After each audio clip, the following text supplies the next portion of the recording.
नमस्कार साथियों, स्वागत है आपका हमारे YouTube चैनल एग्जामोफोबिया में। जैसा कि आप लोगों के मैसेज और कमेंट्स हमें मिल रहे हैं और आप लोगों की गुजारिश पर हम लोगों ने विज़न आईएएस के 365 क्लास नोट्स का एक सेगमेंट शुरू किया है, जिसमें कल आप लोगों ने पॉलिटी का चैप्टर देखा था। आज हम डिस्कस करेंगे 365 का अप्रैल टू दिसंबर तक का इकोनॉमी बेस्ड करंट अफेयर। मित्रों, ये आपके आगामी जो यूपीएससी का एग्ज़ाम है उसके पॉइंट ऑफ व्यू से काफ़ी महत्वपूर्ण है और ये आपके आगामी एग्ज़ाम को काफ़ी हेल्पफुल होंगे। तो आप इसे ध्यान से जुड़िए और अपने साथियों को भी हमारे यूट्यूब चैनल से जोड़िए। जो आपके साथियों इसकी तैयारी कर रहे हैं यूपीएससी की, उनके लिए ये समझने के लिए, जो बेसिक तैयारी करना स्टार्ट किया उसको समझने के लिए हम लोग काफ़ी रोचक ढंग से आपके सामने प्रस्तुत करेंगे। तो आप लोग डिस्कस करते हैं 365, ठीक है। तो आज का पहला इसका चैप्टर है मित्रों,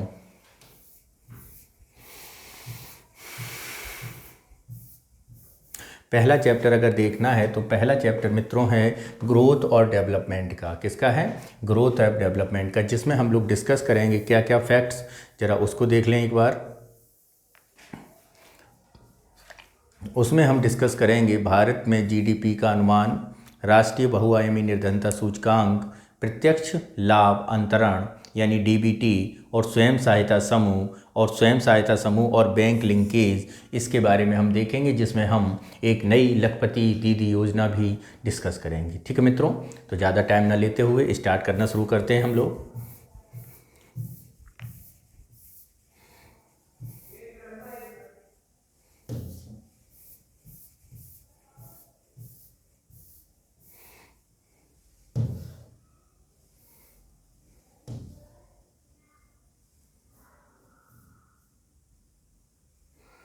तो सबसे पहला पॉइंट है समृद्धि और विकास। जैसा कि आप लोग जानते हैं कि आधुनिक अर्थव्यवस्था में इस बात पर बहुत डिस्कस होता है कि किसी भी देश की ग्रोथ ज़्यादा बेहतरीन है या उसकी, यानी कहने का मतलब है ग्रोथ है या उसका समृद्धि, इन पर आपने डिस्कस किया होगा। समृद्धि अच्छी होती है या ग्रोथ अच्छी होती है। तो यदि हम आज के पॉइंट ऑफ व्यू से डिस्कस करें तो मित्रों, जो आपका समृद्धि है, ठीक है, समृद्धि और विकास के डिफरेंस में एक स्कूल ऑफ थॉट ये कहता है कि जो आपका ग्रोथ है, जो आपका समृद्धि है, वो आपकी विकास बहुआयामी होगा, समृद्धि बहुआयामी होगा। ठीक है, तो इसमें अभी जो आपका डिस्कशन किया जाएगा वो यहाँ पर भारत के जीडीपी के अनुमान के बारे में बताया जाएगा। अब सबसे पहले फैक्ट आता है कि sir what is GDP, GDP क्या होता है, इसके बारे में समझ लीजिए। तो मित्रों, एक सीधा सिंपल मेथड है कि जैसे ये कोई देश है जिसकी ये बाउंड्री है, अब इसमें सब लोग रहेंगे, इसमें उस देश के सिटीजन भी रहेंगे और उस देश में के नॉन सिटीजन लोग भी यहाँ पर रहा करते हैं। किसी भी ज्योग्राफी की अगर हम बात करें तो सपोज दैट जीडीपी क्या होगी, जीडीपी होती है मित्रों किसी भी देश की बाउंड्री के अंदर जितनी भी वर्ष भर ध्यान देना, एक साल के भीतर यानी एक फाइनेंशियल ईयर में जितनी भी उस देश की सीमा के अंदर वस्तु और सेवाओं का उत्पादन किया जाता है, तो उनका जितना भी मूल्य होता है वो क्या होता है, वो मित्रों उसका जीडीपी होता है। ध्यान देना, ध्यान इस बात पर, यानी यहाँ पर देश की आपकी पॉलिटिकल बाउंड्री डिपेंड करती है, ज्योग्राफिकल बाउंड्री डिपेंड करती है, यानी कोई भी देश है उसकी जितनी भी सीमा है। अगर हम भारत के बारे में बात करें तो कश्मीर से लेकर कन्याकुमारी तक, गुजरात से लेकर नॉर्थ ईस्ट तक, लक्षद्वीप पौंडुचेरी से लेकर अंडमान निकोबार तक, ये सारी जो बाउंड्री हैं वो भारत की बाउंड्री के अंदर हैं। अब यहाँ पर भारतीय भी रह रहे होंगे, यहाँ पर नॉन भारतीय भी यानी नॉन इंडियन भी रह रहे होंगे, तो वो जितनी भी सेवा और वस्तु प्रोवाइड करा रहे हैं साल के भीतर यानी एक साल में, तो वो क्या कहलाती है मित्रों, वो कहलाती है आपकी जीडीपी। तो पहला जो पॉइंट है वो जीडी पर ही बेस्ड है, यानी जीडीपी के ही बारे में डिस्कस किया जा रहा है। तो ज़रा इसको देखते हैं कि इसमें क्या कहा गया है हमसे। और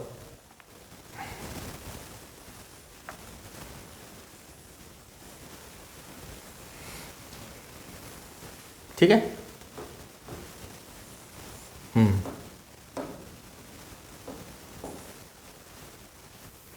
देखते हैं क्या कह रहा है। भारत में सकल घरेलू उत्पाद का अनुमान क्या किया गया है। अब देखते हैं कि ये सुर्खियों में क्यों है। क्या है इसमें कि वर्ष 2023-24 की अप्रैल जून की अवधि के दौरान भारत की जीडीपी कितनी रही है, 7.8%। यानी फर्स्ट क्वार्टर की यहाँ पर डिस्कशन किया जा रहा है। यानी कहने का मतलब है 1 अप्रैल से 30 जून तक आपकी जो तिमाही मई, अप्रैल, मई, जून यानी जो तिमाही है उसमें जीडीपी की ग्रोथ रेट कितनी रही है, 7.8% रही है।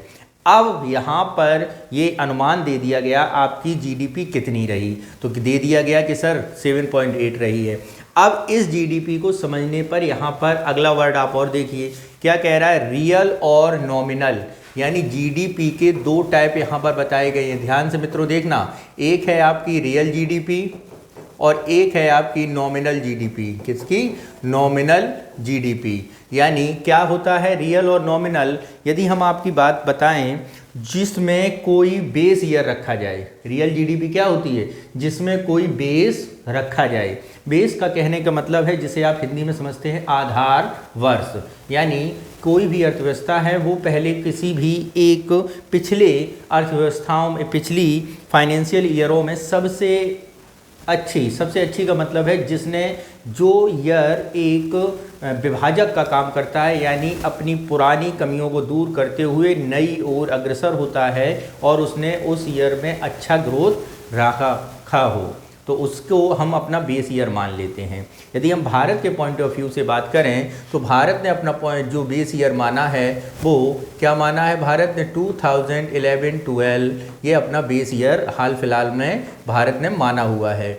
यानी कहने का मतलब है कि भारत का बेस ईयर 2011-12 जब जीडीपी की गणना, यानी जीडीपी के टोटल वैल्यू का मतलब होता है कि जो भी आपने वर्ष भर में सेवा और वस्तुएं दी हैं उनका जो मार्केट वैल्यू है, बाजार मूल्य है, वो बेस ईयर के आधार पर डिफाइन करें। किसके आधार पर, बेस ईयर के आधार पर डिफाइन करें, तो वो जो जीडीपी होगी वो आपकी रियल जीडीपी होगी। क्या होगी, रियल जीडीपी। यानी जब आधार वर्ष के आधार पर जीडीपी की गणना की जाती है तो वो आपकी कौन सी जीडीपी कहलाती है, वो आपकी रियल जीडीपी कहलाती है। और उसी वित्तीय वर्ष में, यानी कहने का मतलब है जैसे अगर हमने यहाँ पर 23-24 में जीडीपी की ग्रोथ रेट बताई है तो उसका बेस हमने लिया है 2011-12 लिया है। क्या लिया है, 2011-12 लिया है। ठीक है, बात समझ रहे हैं कि इसमें हमने क्या किया, आधार वर्ष के आधार पर जीडीपी की बात की है। वो जीडीपी जो बताती है वो हमारी रियल जीडीपी होती है। और जिसमें कोई आधार वर्ष नहीं होता है, यानी वर्ष में उत्पादित बाजार मूल्यों के आधार पर ही इस पर, यानी उसी वर्ष में उत्पादित जितनी वस्तुएं और सेवाएं होती हैं उनके ही आधार पर गणना की जाती है, तो वो हमारी कौन सी कहलाती है, नॉमिनल जीडीपी कहलाती है। बात समझे आप लोग यहाँ पर, यानी रियल और नॉमिनल में समझ गए। अब एक क्वेश्चन और आएगा कि इन दोनों में हु इज बेस्ट, यानी अच्छी कौन सी मानी जाए। अलग अलग गणना होगी, अलग अलग गणना होगी तो अलग अलग वैल्यू आएगी। बिल्कुल सर, बिल्कुल अलग अलग वैल्यू आएगी, बिल्कुल आपका क्वेश्चन सही है। तो जब अलग अलग वैल्यू आ रही है, अलग अलग काउंटिंग कर रहे हैं, तो इसमें अच्छा कौन है, यानी कहने का मतलब है कि किसी की परफॉर्मेंस देखा जाए उसने एक साल में कितना अच्छा परफॉर्मेंस किया। मान लो आप ये समझिए कि दो स्टूडेंट हैं, दोनों अपनी अपनी जगह बहुत अच्छे हैं, दोनों होशियार हैं, दोनों क्लास में कभी फर्स्ट कभी सेकंड आते हैं, लेकिन जब हम उनमें से भी बेस्ट की गणना करेंगे तो उनका ओवरऑल परफॉर्मेंस देखेंगे। ओवरऑल परफॉर्मेंस का मतलब है यहाँ पर किसी एक साल का परफॉर्मेंस नहीं लिया जाएगा। सपोज दैट कि हमने किसी वैकेंसी में देखा और उसमें देखा कि फर्स्ट आपके 9th 10th 11th 12th BSc MSc ये पूरा हमने उसका गणना किया, तो एक व्यक्ति ऐसा है जिसका एक बेस ईयर था जब वो कमजोर था, वो 10th है सपोज, समझना ध्यान से। तो 10th में सपोज उसने 60% मार्क्स ग्रेन किए, ठीक है, और MSc तक पहुंचते पहुंचते वो 10 का 60% का वो ले गया 94%। और एक बंदा ऐसा है जिसने MSc में 98% किए और ओवरऑल उसकी ग्रोथ रेट क्या रही, ओवरऑल एवरेज रहा। यानी बात समझना, ओवरऑल कैसा रहा, एवरेज रहा। लेकिन जो व्यक्ति 60 से बराबर ऊपर बढ़ा है, 60 से 70, 70 से 80, 80 से 90 तक पहुंचा है, तो यानी वो परफॉर्मेंस वो धीरे धीरे एक उसने अपना बेस ईयर बनाया कि इस स्टेप के बाद मैं इतनी मेहनत करके यहाँ पर पहुँचूँगा, इस आधार पर अगर उसने बनाया है तो वो आपकी एक तरह से रियल जीडीपी कहलाएगी। और जो एक ही साल अच्छा परफॉर्मेंस कर गया वो आपकी नॉमिनल जीडीपी कहलाएगी। बात समझ में आई? तो अब आप कहेंगे सर अच्छी कौन सी है? तो मित्रों अच्छी जो जीडीपी होती है वो आपकी कौन सी जीडीपी होती है? बेहतर जीडीपी, वो जीडीपी अच्छी मानी जाती है जो रियल जीडीपी, कहने का मतलब है अगर रियल जीडीपी आपकी ग्रोथ रेट अच्छा है तो वो अच्छी जीडीपी मानी जाती है। नॉमिनल जीडीपी हो सकता है किसी विशेष वर्ष में आपके यहाँ अच्छा उत्पादन हो गया हो, आपके यहाँ अच्छी सर्विसें प्रोवाइड की गई हों, आपके यहाँ तेज़ी से इंफ्रास्ट्रक्चर का विकास किया गया हो, तो वहाँ पर नॉमिनल जीडीपी हो सकता है बेहतर आ जाए, हो सकता है 9.8 पे पहुँच जाए, 7.9 पे पहुँच जाए। और जब हम ओवरऑल परफॉर्मेंस निकालेंगे, एक बेस ईयर रख देंगे और उस बेस ईयर पे देखने के बाद वो पहुँच जाती है 5.4, 5.6, तो इस जीडीपी को हम रियल जीडीपी कहते हैं। अगर भारत की जो आप बात करते हैं कि भारत की अर्थव्यवस्था किस विश्व की 5वीं सबसे बड़ी अर्थव्यवस्था है, तीसरी अर्थव्यवस्था बनने जा रही है, ठीक है, तो ये जो गणना की जाती है वो आपकी नॉमिनल जीडीपी के आधार पर की जाती है। ठीक है, तो यहाँ पर जरा देखते हैं क्या कह रहा है। रियल जीडीपी सांख्यिकी और कार्यक्रम कार्यान्वयन मंत्रालय, ठीक है, MOSP यानी NSSO के अंतर्गत ये आता है। स्थिर कीमतों, मैंने कहा ना, स्थिर कीमतों यानी बेस ईयर पर, और चालू कीमतों यानी करंट ईयर के आधार पर 3 माह की सकल मूल्य वर्धन यानी ग्रॉस वैल्यू एडेड की गणना की गई। और रियल जीडीपी की गणना स्थिर कीमतों के लिए कौन सा आधार वर्ष लिया गया? 2011-12 जो बेस ईयर मैंने आपको बताया था वही लिया गया। और नॉमिनल जीडीपी की गणना के लिए चालू कीमतों का उपयोग किया गया। बात समझ गए? यहाँ पर रियल और नॉमिनल, यानी उसी ईयर की जीडीपी की गणना के लिए हम नॉमिनल की गणना करते हैं और जब रियल की गणना करनी होती है तो हम बेस ईयर की करते हैं। बात समझना। इसके बाद क्या कह रहा है? इसके बाद बता रहा है कि जीडीपी अपस्थि कारक यानी डिफॉल्टर क्या है। ठीक है, तो ये क्या होता है? रियल जीडीपी और नॉमिनल जीडीपी के अनुपात को क्या बोलते हैं? GDP defaulter. ये बात समझना ध्यान से। कहने का मतलब यहां पर ये बात समझिए कि इस जीडीपी में, यहां पर एक बात समझ जाइए कि इस जीडीपी में, रियल जीडीपी में हम क्या करते हैं? महंगाई को काउंट करते हैं, जबकि नॉमिनल जीडीपी में हम महंगाई को काउंट नहीं करते। मेन डिफरेंस यही है। और जो ये अनुपात निकलता है इसी को हम डिफॉल्टर कहते हैं। यानी इन्फ्लेशन को अगर हम यहाँ पर काउंट कर रहे हैं तो आपकी रियल जीडीपी होगी, और नहीं करते हैं तो नॉमिनल जीडीपी होगी। यानी 2011 में सपोज दैट चीनी आती थी 20 रुपए किलो और 2022, 23, 24 में आने लगी 50 रुपए किलो। यानी जो डिफरेंस आया, महंगाई ने इतना परसेंटेज बूम कर दिया, तो उस आधार पर हम निकाल लेते हैं। और इस जो अगर हम 22-23 की निकाल रहे हैं और 50 रुपए चीनी खरीद रहे हैं तो हम कह रहे हैं कि हमारी ग्रोथ रेट बहुत अच्छी है। बात समझना ध्यान से। इसमें महंगाई का काउंट किया जाता है, इसमें महंगाई को काउंट नहीं किया जाता। ये मेन डिफरेंस है और उसी को अनुपात को क्या बोलते हैं हम? जीडीपी डिफॉल्टर बोलते हैं। क्या बोलते हैं? जीडीपी डिफॉल्टर बोलते हैं। ठीक है, यानी यहां बात समझना, महंगाई को इसमें घटा देते हैं जबकि इसमें नहीं घटाते हैं, कोई इसी प्रकार की गणना नहीं करते हैं। तो ये मेन डिफरेंस है। तो ये अनुपात क्या कहलाता है? जीडीपी डिफॉल्टर कहलाता है। बात समझना ध्यान से मित्रों। आगे देखते हैं अगला पॉइंट। अगला पॉइंट देखते हैं, यानी डिफॉल्टर आप समझ गए। रियल जीडीपी और नॉमिनल जीडीपी के रेशियो को हम क्या कहते हैं? जीडीपी डिफॉल्टर कहते हैं, अपस्फीति कारक कहते हैं। आगे यह अनुपात बताता क्या है? यह अनुपात वृद्धि के बजाय उच्च कीमतों के चलते जीडीपी किस सीमा तक वृद्धि की हुई है यह बताता है। बात समझना ध्यान से। ये डिफरेंस बताता है। ठीक है, क्या बताता है? डिफरेंस, क्योंकि हमने इसमें से महंगाई को घटा दिया था और नॉमिनल में ऐसा कुछ नहीं किया था। तो जो डिफरेंस होता है, जो अनुपात आता है, जो रेशियो आता है, वो हमें ये बताता है कि आपकी जीडीपी में किस सीमा तक वृद्धि हुई है। ये बात ध्यान रखना मित्रों, काफी अच्छे पॉइंट्स हैं ये। नेक्स्ट चलते हैं, अगला क्या है? जीडीपी की गणना का दृष्टिकोण देखिए जरा, क्या क्या काउंट किया जाता है जरा देखें।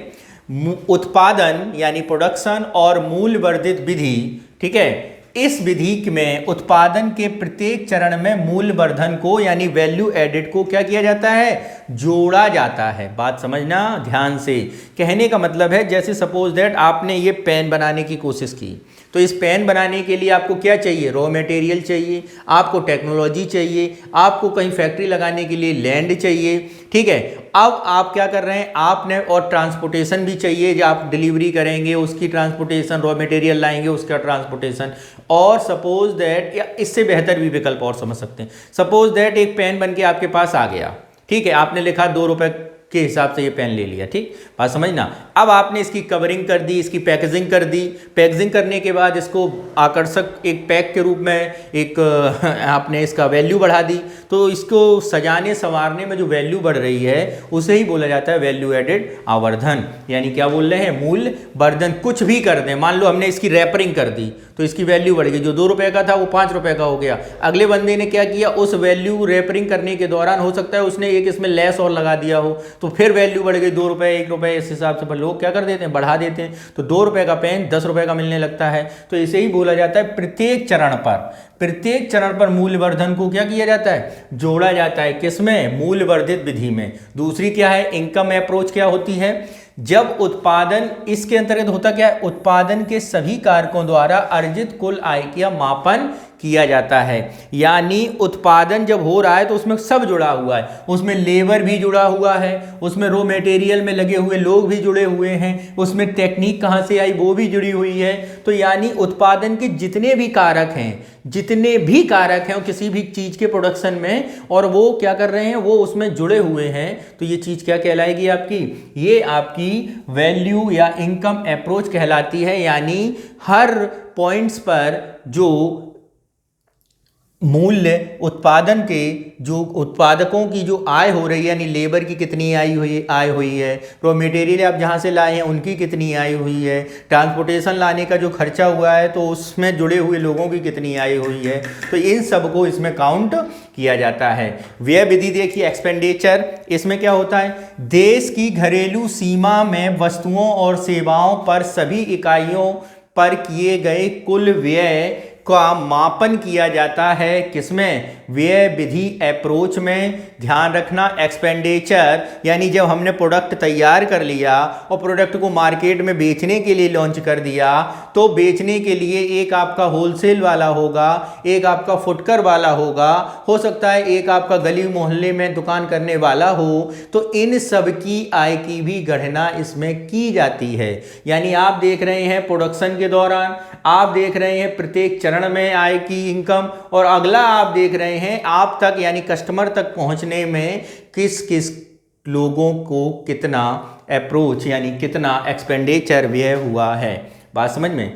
आदर्श रूप से उपरोक्त तीनों विधियों में समृद्धि दर यानी ग्रोथ रेट समान होनी चाहिए। हालांकि डेटा के संग्रह और प्रसंस्करण की भिन्नता के कारण इन तीनों विधियों में क्या हो जाएगा, अक्सर अंतर आ ही जाता है। कोई हो सकता है इन तीनों में कोई ज़्यादा वैल्यू कमा ले, कोई ज़्यादा प्रॉफिट ले ले, कोई मार्जिनेबल प्रॉफिट ले, और किसी को लास्ट तक आते आते हो सकता है कोई प्रॉफिट ही ना मिले। बात समझना। तो यही चीज़ है, यानी किसी भी चीज़ के उत्पादन में और वो कस्टमर तक प्रोवाइड होने तक जितनी भी उसके साथ जुड़े हुए लोग हैं उनकी अलग अलग आय कैसी है, उनका खर्च, ट्रांसपोर्टेशन का खर्चा कैसा है, कितना हुआ है। बेसिकली ये तीनों में एक होना चाहिए, लेकिन अक्सर ऐसा होता नहीं है, ठीक है। और जो आपका डेटा का संग्रह है उसमें ऐसा होता नहीं है, ठीक है। अब हुआ क्या है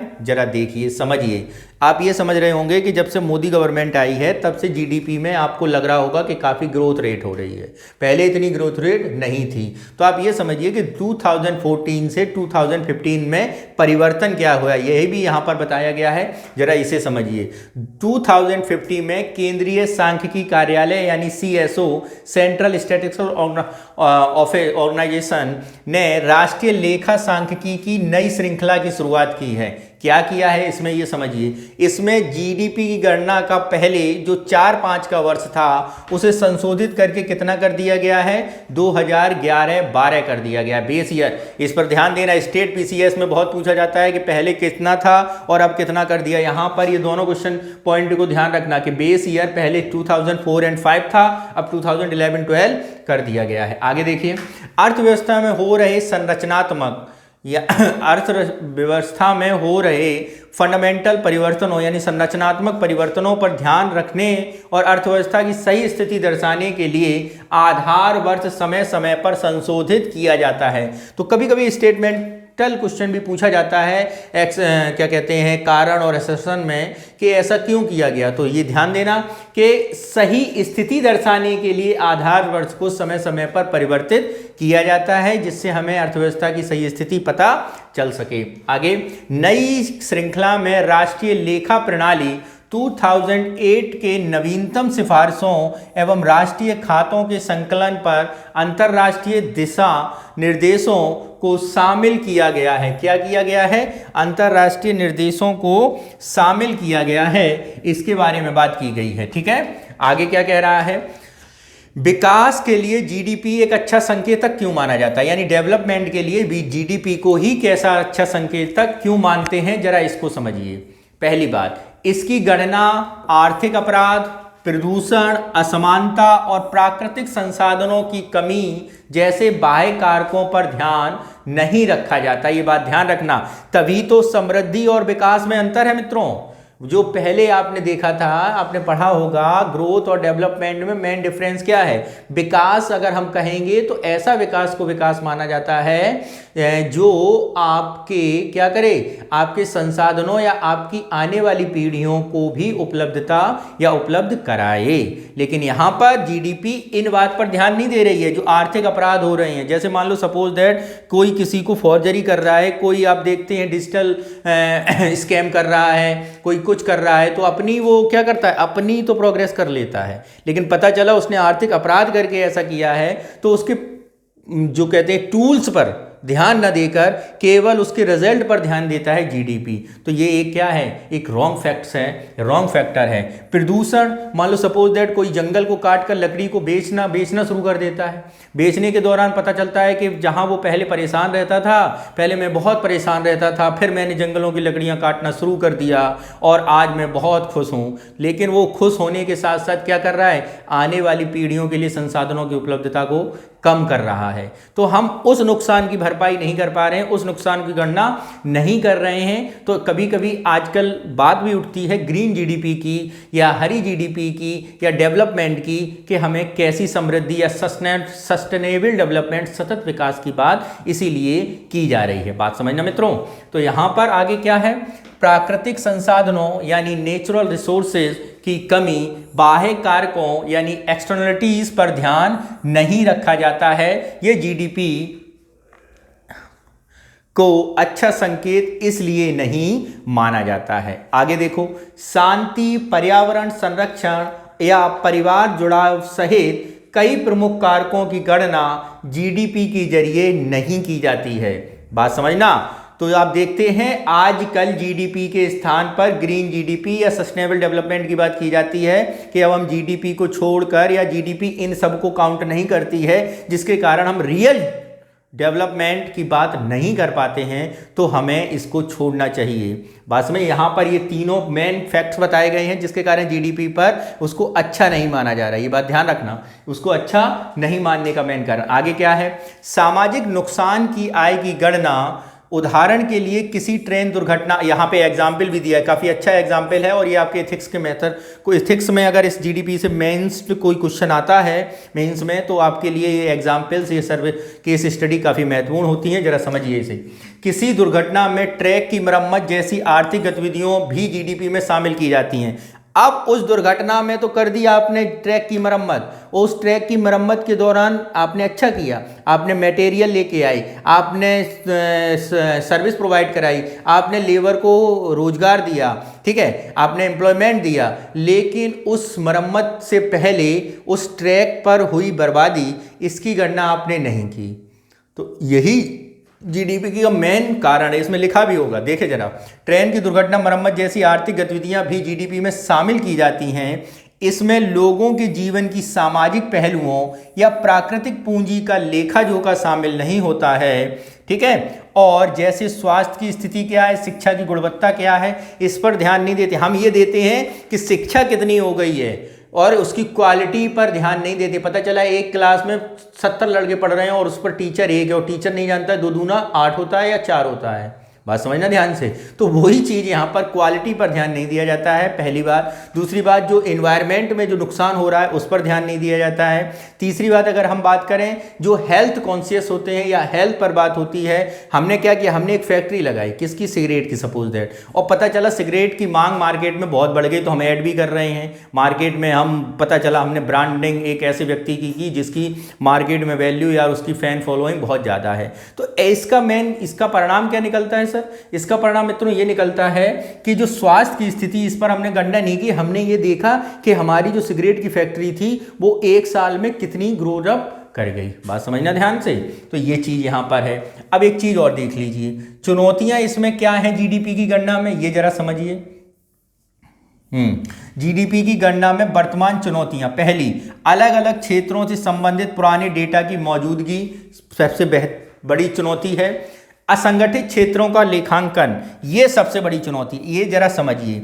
इसके बारे में अगर हम बात करें, सपोज दैट जैसे कोई टीचर है, आपके घरों के आसपास बहुत से होंगे, बहुत से छोटे मोटे दुकानदार होंगे, फेरी वाले होंगे, तो वो भी जीडीपी में कुछ ना कुछ योगदान दे रहे हैं ना, वो भी तो सर्विस आपको प्रोवाइड करा रहे हैं। घरों में महिलाएं जो घर पर काम करती हैं, आपकी मम्मी, बहन, भाभी, पत्नी, वो सब जो काम कर रही हैं, उनकी सर्विस की वैल्यू क्या है? क्या उन्होंने कोई सर्विस नहीं दी? ऑफिस में टाइम से पहुंचने के लिए आपको 10 बजे तक तैयार नहीं किया, बच्चों को स्कूल तक पहुंचाने में उनका कोई योगदान नहीं हुआ। तो ये सबसे बड़ी चुनौती है यहाँ पर, बात समझना, ये सबसे बड़ी चुनौती दिख रही है। ऐसा ही यहाँ पर भी देखो, इस बात को यहाँ पर काफ़ी अच्छी तरह से किया है। कुछ उत्पादन गतिविधियों को बाहर रखना, जैसे घरेलू कार्य, यानी मम्मी के कार्यों को यहाँ पर काउंट ही नहीं करता है जीडीपी। तो ये सबसे बड़ा प्रश्न चिन्ह लगाता है कि इनकी सर्विस कोई सर्विस नहीं है, यानी आपका काम इनका कोई काम ही नहीं। तो यही जो जीडीपी की चुनौती है मित्रों, सबसे बड़ी चुनौती है। इस पर ध्यान दिया जा रहा है और आजकल इसे आप देखोगे तो सर्विस के पॉइंट ऑफ व्यू से भी देखने की बात की जा रही है। ठीक है, आगे क्या है, आगे जरा समझते हैं अगला पॉइंट। तो जीडीपी में मैं नहीं समझता हूं रियल, नॉमिनल और जीडीपी में क्या डिफरेंस है। 3 महीने की जीडीपी आपके सामने प्रोवाइड करा दी गई है और इसमें क्या दिक्कत है आप अच्छी तरह समझ गए होंगे। ठीक है, अगले टॉपिक पर चलते हैं। अगला टॉपिक है आपका बहुआयामी निर्धनता सूचकांक, यानी national multi dimensional poverty index, यानी एमपीआई। इसको जरा समझिए। जैसे आप जो लोग जानते हैं कि 2010 में या 2000 में आपके इस क्या कहते सहस्राब्दी लक्ष्य थे, यानी आपके गोल्स थे, समझना ध्यान से। तो उन गोल्सों में 15 जो गोल्स आपके, 20 जो गोल्स आपको दिए गए हैं, उनमें एक सबसे बड़ा गोल ये था कि आपको यानी सभी देशों में से बहुआयामी गरीबी को समाप्त करना है। तो ये इसमें जरा देखिए कहाँ पर क्या किया गया है एमपीआई के इंडेक्स में, तो जरा देखते हैं। नीति आयोग ने, जहां 2005 में नीति आयोग क्या था, योजना आयोग था, ये बात ध्यान रखना। योजना आयोग या 2005 में इसका नाम क्या रहा होगा, योजना आयोग रहा होगा। नीति आयोग कब बना, आप हमारे कमेंट बॉक्स में बताइए नीति आयोग कब बना। ठीक है, तो यानी यहां पर नीति आयोग ने भारत में बहुआयामी गरीबी यानी मल्टी डायमेंशनल पॉवर्टी, ठीक है, नाम से एक डिस्कशन पेपर जारी किया, यानी एक पेपर जारी किया था और उसमें बहुआयामी गरीबी का आकलन करने के लिए राष्ट्रीय एमपीआई का उपयोग किया है। बात समझना ध्यान से। तो इस पेपर के बिंदुओं को एक नज़र देखते हैं जो 2005 में आया था, इसे जरा देखते हैं। पॉवर्टी हेड काउंट रेशियो, यानी कहने का मतलब है पहली गणना की गई कितने लोग गरीब हैं, हेड टू हेड हम काउंट करेंगे, यानी लोगों को खड़ा किया किसी मोहल्ले, किसी गांव, किसी विलेज, किसी कस्बे में, और देखा कि ये व्यक्ति के पास आवास नहीं है, इसके पास स्वास्थ्य की फैसिलिटी नहीं है, इसके पास कुपोषण, ये कुपोषित हैं इनके बच्चे, ठीक है, और इनका जो ग्रोथ रेट है या फिर जो भी है वो शिक्षा नहीं, एजुकेशन नहीं, पानी नहीं, आपका स्वास्थ्य नहीं, विद्यालय नहीं, तो इस पर हम हेड काउंट करते हैं कि कितने लोगों पर ऐसा नहीं है। जरा देखिए, पॉवर्टी हेड काउंट रेशियो यानी HCR में भारी गिरावट दर्ज की गई है इस वर्ष और पिछले वर्षों में। 2013-14 में के 29.17% से घटकर 22-23 में यह कितनी रह गई है, 11.28%। ये आपके स्टेट PCS का फैक्चुअल क्वेश्चन हो जाएगा, यानी 22-23 में कितनी रह गई, 11.28, और अब तो दावा किया जा रहा है कि अब जो रह गई हैं वो 5% ही रह गई हैं इस साल, ठीक है। पिछले 9 वर्षों में 24.82 करोड़ भारतीय बहुआयामी गरीबी से बाहर आए हैं। गरीबी की गहनता में कमी आ रही है, यानी जो मल्टी डायमेंशनल पॉवर्टी थी उसकी जो भीषणता उसमें क्या आ रही है, कमी आ रही है। तो कमी का एक सबसे बड़ा कारण है राइट टू फूड, यानी भोजन का अधिकार, जिसके अंतर्गत आप क्या कर रहे हैं, अपने आसपास के कंट्रोल से खाना प्राप्त कर रहे हैं, ठीक है। आगे देखें, जिससे पता चलता है कि वंचित आबादी के बीच अभाव का स्तर कम हो रहा है। गरीबी के सकल अनुपात में गिरावट स्तर 2005-06 से 2015-16 की तुलना में 15-16 से 19-21 के बीच अधिक तीव्र रही थी। उत्तर प्रदेश, ये ध्यान से, ये फैक्ट्स काफी महत्वपूर्ण है मित्रों, गरीबी का सकल अनुपात यानी 5 से 15-16, इन 10 सालों में 15-16-19 के बीच अधिक तीव्र गति से तीव्र रही है गिरावट, ठीक है। गिरावट का स्तर यानी इन 10 सालों की अपेक्षा इन 4 सालों में काफी तेजी से 5 सालों में गरीबी डाउन हुई है, ये बात यहां पर की जा रही है। आगे, उत्तर प्रदेश, बिहार, मध्य प्रदेश, उड़ीसा, राजस्थान राज्यों में बहुआयामी गरीबी में तेजी से क्या हुई है, गिरावट हुई है। क्या हुई है, तेजी से गिरावट हो रही है, ठीक है, ये बात ध्यान रखना। यूपी में, बिहार में, मध्य प्रदेश में, उड़ीसा में, राजस्थान में, इन जगह तेजी से बहुआयामी गरीबी है, और 5 और 16 के और 21 के बीच में तीव्र गति से गरीबी गिरी है, ठीक है। आगे देखते हैं, सभी 12 बहुआयामी गरीबी सूचकांक MPI संकेतक सुधार महत्वपूर्ण संकेत दर्शा रहे हैं।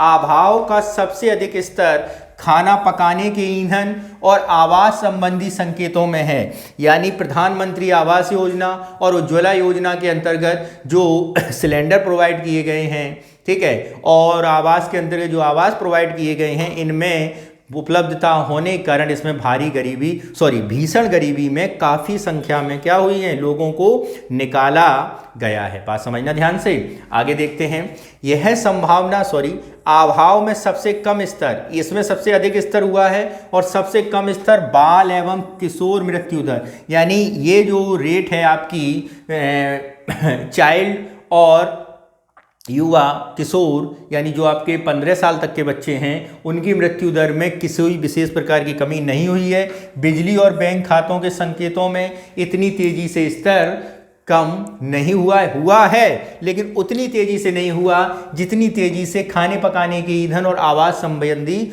इंडेक्सों में किया गया है। आगे देखें, यह संभावना व्यक्त की गई है कि भारत SDG 1.2 को 2030, जैसा कि आप लोग जानते हैं सहस्राब्दी लक्ष्य UNO ने 2030 का रखा है, यानी 30 तक हमें ऐसा कर लेना है। लेकिन भारत का नया डेटा नीति आयोग ने प्रस्तुत किया है, उसके अनुसार कि हम इस ईयर से पहले ही ये क्या करेंगे, पा लेंगे, ठीक है।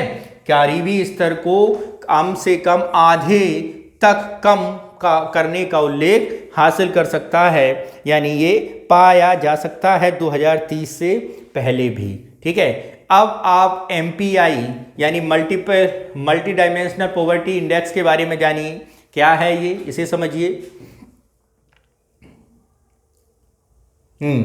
NFHS 4 के लिए गए आंकड़ों के आधार पर पहली बार राष्ट्रीय एमपीआई 2021?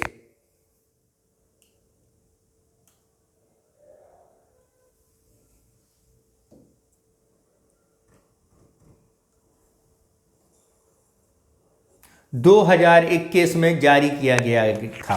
क्या? एनएफएचएस 2021 में पहली बार आधार पर पहली बार जारी किया गया था। ठीक है, आगे क्या कह रहा है? सरकार की GIRG-5 पहल के तहत नीति आयोग एमपीआई हेतु नोडल एजेंसी है। यानी सरकार की जो ये पहल है, इसकी नोडल एजेंसी कौन है? उसकी नोडल एजेंसी आपकी नीति आयोग है। ठीक है, ठीक है। आगे क्या कह रहा है? GIRG पहल कई महत्वपूर्ण सामाजिक और आर्थिक मापदंडों पर भारत के प्रदर्शन की निगरानी रखता।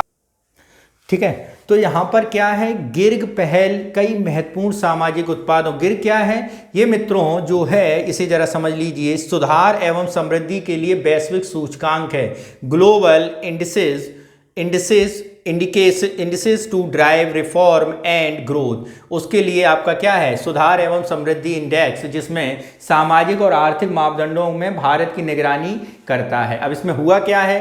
भारत में राष्ट्रीय एमपीआई की गणना हेतु उपयोग की जाने वाली विधि ऑल्क्रे फोस्टर यानी AF पद्धति, यह दोहरे कट ऑफ काउंटिंग पद्धति के आधार पर लोगों को निर्धन या गैर निर्धन के रूप में चिन्हित करती है। ठीक है, बात समझना ध्यान से। AF यानी अल्केरी फोस्टर पद्धति के अनुसार किसी व्यक्ति का अभाव, वंचन यानी जो उसका अभाव होता है, जिससे वो वंचित रह जाता है, जिसे आप डिप्रिवेशन कहते हैं, स्कोर जो है भारत के राष्ट्रीय एमपीआई निर्धनता कट ऑफ के बराबर या उससे अधिक है तो एमपीआई निर्धन माना जाता है। अब आप ये समझें AF क्या है, जरा इसे देखिए। AF क्या है? AF क्या है? एल्क्रे फोस्टर विधि। होता क्या है इसमें? गरीबी के का प्रसार, संख्या और गहनता, यानी डीपली गरीबी, यानी जो अपने स्वास्थ्य का परीक्षण नहीं करा सकता, जो अपने लिए खाने की उपलब्धता नहीं करा सकता, ये के आधार पर की जाती है। यानी प्रसार और गरीबी गहनता दोनों दिखाई जा सकती हैं। एल्करी फोस्टर विधि गरीबी के विभिन्न संकेतकों में एक व्यक्ति या परिवार द्वारा उस समय अनुभव की जाने वाली अभावों या ओवरलैपिंग, समझना ध्यान से, अभावों और ओवरलैपिंग वाले अभावों की संख्या की गणना करती है। यह विधि गरीबी खुशहाली को मापने के लिए एक लचीली तकनीक है। यानी एल्क्रे फोस्टर के अनुसार होता क्या है? गरीबी की का प्रसार, यानी गरीबी कितने लोगों तक है या कितने लोग गरीब हैं, इसकी गहनता कितनी गहराई तक है, ये दोनों इसमें दिखाए जा सकते हैं। यानी नंबर ऑफ पीपल और क्या कहते हैं, उसकी जो इंटेंसिटी है पॉवर्टी की, वो कितनी है, वो हम यहाँ पर क्या कर सकते हैं? काउंट कर सकते हैं। इसके अनुसार होता क्या है? संकेतों में व्यक्ति और परिवार उस समय अनुभव की जाने वाले अभावों या ओवरलैपिंग वाले अभावों की संख्या की गणना की जाती है। यानी पता चला कि हम कोई एक बीमार है और उसकी दवा लेने में अक्षम है, फिर परिवार का दूसरा सदस्य भी बीमार हो गया, उसकी दवा लेने में भी अक्षम है, तो इसे ओवरलैपिंग अभाव के तौर पर आप काउंट कर सकते हैं।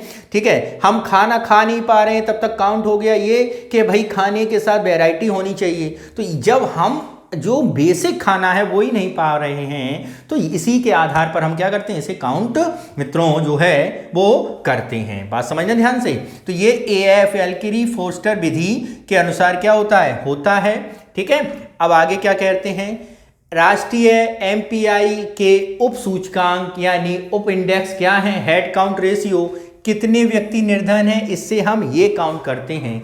जनसंख्या में मौजूदा बहुआयामी रूप से निर्धन व्यक्तियों का अनुपात वस्तुतः बहुआयामी रूप से निर्धन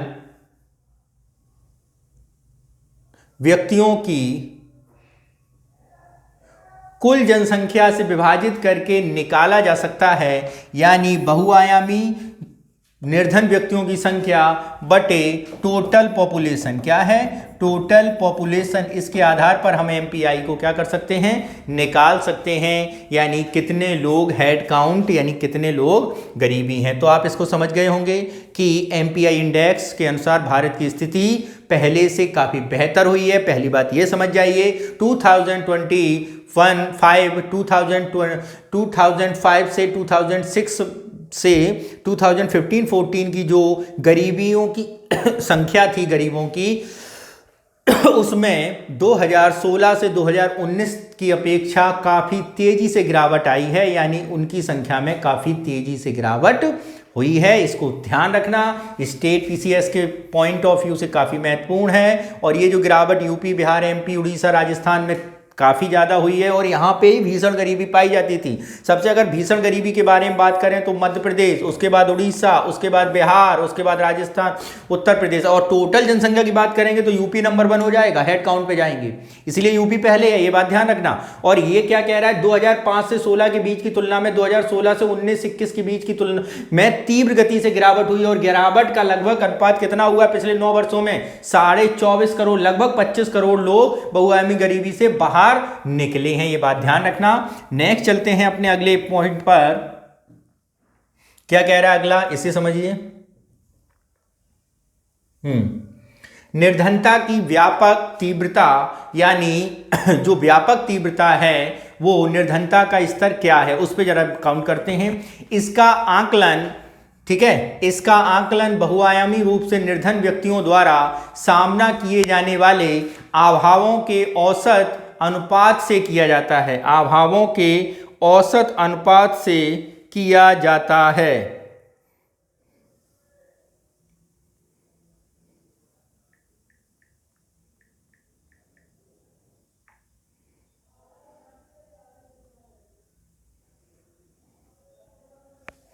ठीक है, व्यापक यानी व्यापकता तीव्रता की गणना के लिए सभी निर्धन लोगों की अभावग्रस्तता के भारित स्कोर को जोड़ा जाता है और फिर उसे निर्धन कुल लोगों की संख्या से विभाजित किया जाता है, यानी वेटेड डिप्राइवेशन स्कोर्स को जोड़ेंगे और फिर उसे निर्धन लोगों की कुल संख्या से विभाजित कर देंगे। इसे ही हम व्यापकता या तीव्रता की गणना के आधार पर काउंट करते हैं। हेड काउंट रेशियो में क्या होता है, और तीव्रता या हेड काउंट रेशियो और निर्धनता की व्यापकता गुणा करके एमपीआई का मान क्या होता है, निकाला जा सकता है। और इसमें शामिल लोगों के और उनके अभाव यानी डिप्रिवेशन के स्तर दोनों को हम क्या कर सकते हैं, दिखा सकते हैं, यानी गरीबी की गहनता एएफ जो काउंटिंग की थी उसे हम यहाँ पर भी बता सकते हैं, और हेड काउंट के अनुसार उनकी संख्या को भी निर्धारित या संख्या को भी बता सकते हैं। बात समझे यहाँ पर। भारत में राष्ट्रीय एमपीआई के संकेतक क्या हैं, ठीक है, क्या है संकेतक?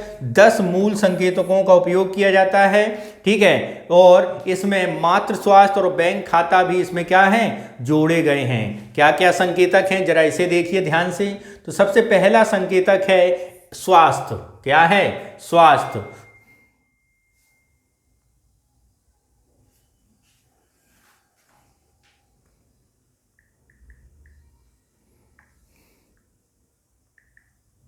ठीक है, दूसरा स्वास्थ्य में यानी संकेतक में पोषण स्तर, यानी पोषण कैसा है, घर के का एक भी सदस्य कुपोषित हो तो उसे वंचित क्या होगा, माना जाएगा। यदि पता चला घर का 5 मेंबरों में से कोई एक मेंबर भी कुपोषित है तो वो क्या होगा, एमपीआई इंडेक्स में काउंट हो जाएगा।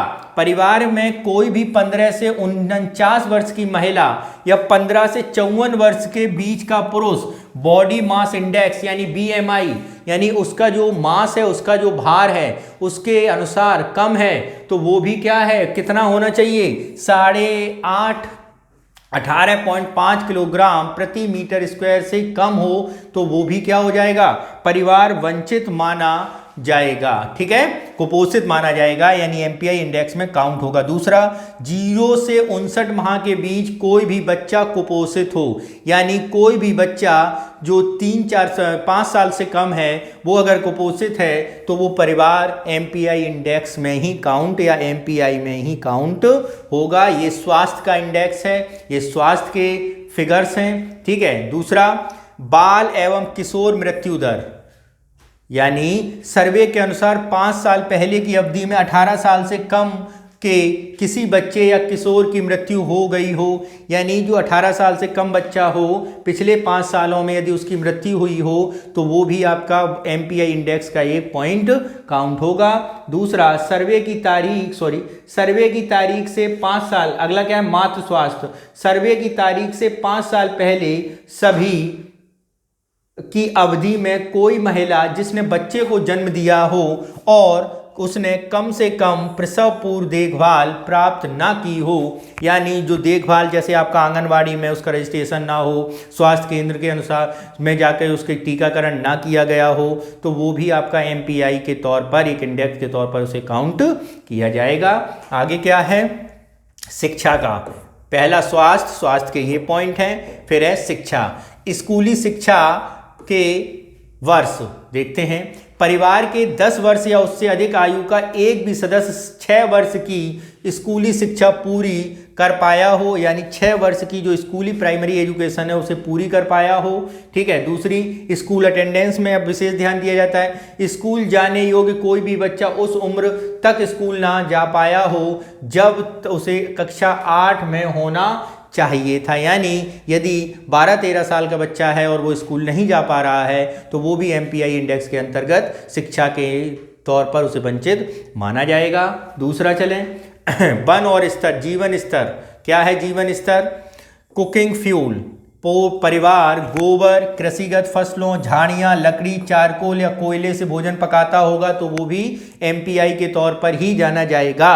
नेक्स्ट, सैनिटेशन, यानी परिवार के पास साधारण या कोई भी सैनिटेशन सुविधा नहीं हो, उसको पास बेहतर सुविधा है तो उसके पास बेहतर सुविधा तो है लेकिन अन्य परिवारों के साथ वो साझा करता है तो वो भी आपका सैनिटेशन व्यवस्था के अंतर्गत, यानी आपके पास सुविधा तो है और वो सुविधा आपकी इंडिविजुअल नहीं है, आपकी एकल नहीं है, अन्य परिवारों के साथ भी आप उसे साझा करते हैं, यानी सामुदायिक शौचालय जैसा कॉन्सेप्ट है तो वो भी एमपीआई के इंडेक्स के अंतर्गत माना जाएगा। आगे क्या है, पेयजल, यानी शुद्ध जल आ रहा कि नहीं आ रहा। परिवार के पास पेयजल की सुविधा नहीं है या पेयजल की अच्छी व्यवस्था घर में कम से कम 30 मिनट की दूरी पर है तो 30 मिनट की दूरी से कम ही पर आपके लिए शुद्ध पीने योग्य पानी उपलब्ध हो तो आप एमपीआई में नहीं आएंगे, अन्यथा आप एमपीआई के इंडेक्स को इसमें काउंट किया जाएगा। विद्युत, इलेक्ट्रिसिटी, घर में बिजली की सुविधा नहीं है। दूसरा, आवास, परिवार के पास उपयुक्त आवास नहीं है, अर्थात फर्श प्राकृतिक सामग्रियों से बनाई गई हो और छत की दीवारें मिट्टी या लकड़ी की हों तो वो आवास आपका एमपीआई का आवास होगा। कंक्रीट का घर नहीं है, अफोर्डेबल छत नहीं है, ठीक है, तो ये आवास आपका कंक्रीट के आवास के तौर पर एमपीआई इंडेक्स में आएगा। परिसंपत्ति, परिवार के पास निम्नलिखित में से एक से अधिक संपत्ति नहीं है, मतलब रेडियो ना हो, टेलीविज़न ना हो, टेलीफोन ना हो, कंप्यूटर ना हो, बैलगाड़ी ना हो, साइकिल ना हो, मोटरसाइकिल ना हो, थिएटर ना हो, कार ना हो या ट्रक ना हो। ठीक है, परिवार के पास निम्नलिखित में से एक से अधिक संपत्ति नहीं है तो वो एमपीआई के टॉप काउंट में आएगा, ये बात ध्यान रखना। दूसरी, बैंक का खाता, परिवार के किसी भी सदस्य के पास बैंक का खाता या डाकघर का खाता नहीं है तो वो एमपीआई इंडेक्स के अंतर्गत आएगा। ठीक है मित्रों, आगे क्या है, प्रति व्यक्ति आय, साक्षरता दर, जीवन प्रत्याशा एमपीआई के संकेतों में शामिल नहीं है, इस पर ध्यान देना, ये संकेत शामिल नहीं है। एमपीआई में कौन शामिल है? शिक्षा शामिल है, स्वास्थ्य शामिल है, जीवन के स्तर शामिल है, 4 शामिल हैं। आपके यहाँ पर कैपिटा इनकम, साक्षरता दर और आपकी जीवन प्रत्याशा शामिल नहीं है। यहाँ पर ये बात ध्यान रखना